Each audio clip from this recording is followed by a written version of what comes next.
Hospital administration को लेकर PGI में 3 दिवसीय कॉन्फ्रेंस का आयोजन किया गया। यह कॉन्फ्रेंस भार्गव ऑडिटोरियम में की जा रही है, जो आज 24 अप्रैल को शुरू हुई और 26 अप्रैल तक चलेगी। इसमें बतौर मुख्य अतिथि पद्मश्री व रैमन मैग्से अवार्ड से सम्मानित प्रकाश आमटे और उनकी धर्मपत्नी मंदाकिनी आमटे ने शिरकत की।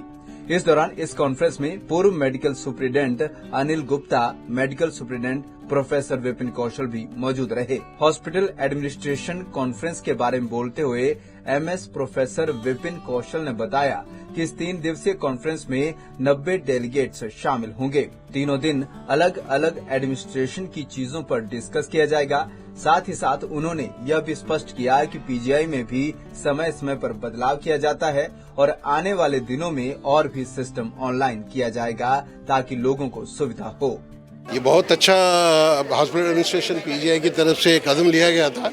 इसमें काफ़ी जो एक्सपर्ट्स हैं हॉस्पिटल एडमिनिस्ट्रेशन और मैनेजमेंट में, इसमें पार्टिसिपेट कर रहे हैं। भारत के नामी ग्रामी, जैसे अभी आपने देखा हमारे पास पद्मश्री डॉक्टर प्रकाश आमटे जी चीफ गेस्ट थे।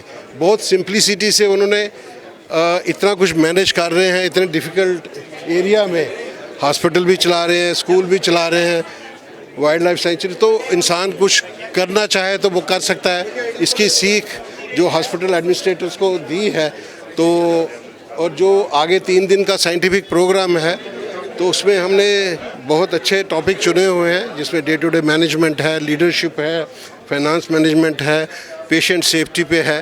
तो उसमें सारे विचार विमर्श किए जाएंगे। तो जितने भी एक्सपर्ट आए हैं, स्पीकर्स हैं, प्रेजेंटेशंस होंगी, पैनल, और जितने लॉज एप्लीकेबल होते हैं हेल्थ केयर इंडस्ट्री को, उसके ऊपर भी गहन विचार किया जाएगा। वहीं पद्मश्री प्रकाश आमटे ने कहा कि वे अपने पिता बाबा आमटे की धरोहर को आगे लेकर जा रहे हैं और आज भी आदिवासियों के बीच जंगल में रहकर सुकून महसूस करते हैं और युवाओं को क्या सीखना चाहिए, इस पर भी उन्होंने संदेश दिया। ये पीजीआई चंडीगढ़ का तो बहुत नाम सुना था हम लोग, मतलब हम लोग पढ़ रहे थे नागपुर मेडिकल कॉलेज में, तब से मनीषा थी यहाँ आने की। तो आज समाज को इच्छा पूरी हुई। देख के बड़ी खुशी हुई कि पीजीआई इतनी पुरानी संस्था और इतने सारे वहाँ पे पोस्ट ग्रेजुएट स्पेशलिटीज़ है एडमिनिस्ट्रेशन के लिए, पूरे देश में उनके स्टूडेंट्स काम कर रहे हैं। तो ये तो देख के अच्छा लगा। लेकिन ये जो है आदिवासियों की सेवा जो बोलते हैं, तो बाबा की प्रेरणा से तो शुरू हुआ ये बेसिकली, कि जिनके लिए कुछ भी नहीं था, जो जंगली जानवरों जैसा लाइफ था उनका, जंगल में जो मिलता वही खाते थे। तो उनके लिए कुछ करते करते हमारी ज़िंदगी बड़ी मतलब सफल हो गई है। किसी जिनको ज़रूरत है उनके लिए काम करने से जो समाधान मिलता है वो दूसरी चीज़ में नहीं मिलता है। तो इस तरह से मतलब अपना तो मीडिया से बहुत दूर है हम लोग, बाय नेचर वो दूर रहना ही पसंद करते हाँ, वैसे भी दूर है, रिमोट है, आज भी रिमोट है वो एरिया लेकिन धीरे धीरे लोगों को पता चला ये काम क्या चल रहा है। और मेडिकल कॉलेजेस स्पेशली, जैसे कि आज मेडिकल प्रोफेशन का भी बदनाम हो रहा है, ये नहीं उसमें प्रोफेशनलाइज आ रहा है, वहाँ पैसे कमाते हैं लोग, है ना। तो मैं तो बच्चों को मिलने में बड़ी खुशी होती है।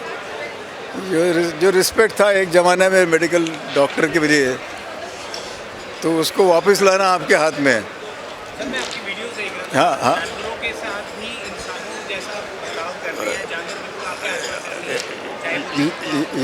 एक तो मतलब एक तो ये था कि ये तो कंपैशन था बेसिकली। जो खाने के लिए अनाज नहीं था, इसलिए जो मिले वो जानवर वो खाते थे। मतलब चींटियाँ भी खाते थे, बंदर भी खाते थे, भालू भी खाते, मतलब जो भी है जंगल में जो मिला, पेट तो भरना है। तो इसलिए हमने उनको रिक्वेस्ट किया कि बच्चों को मत मारिए, उसके बदले में अनाज देंगे ताकि आपका भी भूखे नहीं रहेंगे। और धीरे धीरे उनको खेती कैसा करना ये भी पढ़ाया, एजुकेशन से उनको एम्प्लॉयमेंट भी मिला, तो शिकार कम हो गई। लेकिन जो अपने घर में आए एनिमल्स ऑफ ऑल काइंड्स, उसमें जैसे जो आप उसको खूंखार समझो, हाँ, लेपर्ड है, लकड़बग्गा है, भालू है, जंगल में डरते हैं लोग काफ़ी। तो ये बहुत ही प्यार से रहते हैं, अपने घर के मेंबर जैसे है। या मैं कहता हूँ कि आदमियों से अच्छा बर्ताव है। आजकल आप देखो जहाँ हिंसा और बलात्कार की आप न्यूज़ आती रहती, आदमी और जानवरों का कोई अपेक्षा नहीं रहता, उनको तकलीफ नहीं दिया तो वो आदमी के ऊपर हमला भी नहीं करता। ये बड़ा अच्छा अनुभव रहा मुझे। अभी भी नए जानवर तो नहीं आते क्योंकि लोग शिकार नहीं कर रहे, लेकिन जो है वो बहुत एक बड़ा मैसेज है दुनिया के लिए कि जानवर अच्छी तरह से बर्ताव करते तो आदमियों ने उनसे कुछ सीखना चाहिए।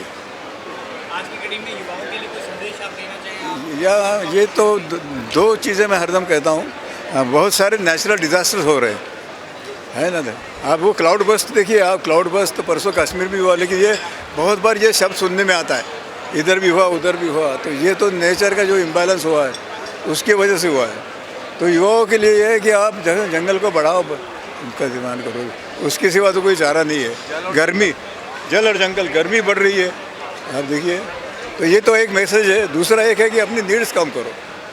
आपको कितना कमाते हैं, जीने के लिए कितना लगता है, अच्छी तरह से जीना हर एक का अधिकार है, लेकिन वो अच्छी तरह लिमिट, हायर लिमिट ना तो उसके ऊपर तो आप अपना तो कुछ रख सकते हैं ना लिमिट। तो ये एक है मैसेज कि अपनी नीड्स थोड़ा सा कम करो, वेस्टेज मत करो, प्लास्टिक का इस्तेमाल मत करो। आज 24 अप्रैल को शुरू हुई हॉस्पिटल एडमिनिस्ट्रेशन कॉन्फ्रेंस 26 अप्रैल तक चलेगी। 3 दिन तक इस कॉन्फ्रेंस में अलग अलग एडमिनिस्ट्रेशन की चीजों पर डिस्कस किया जाएगा। पंजाब केसरी टीवी के लिए चंडीगढ़ से भगत सिंह की रिपोर्ट।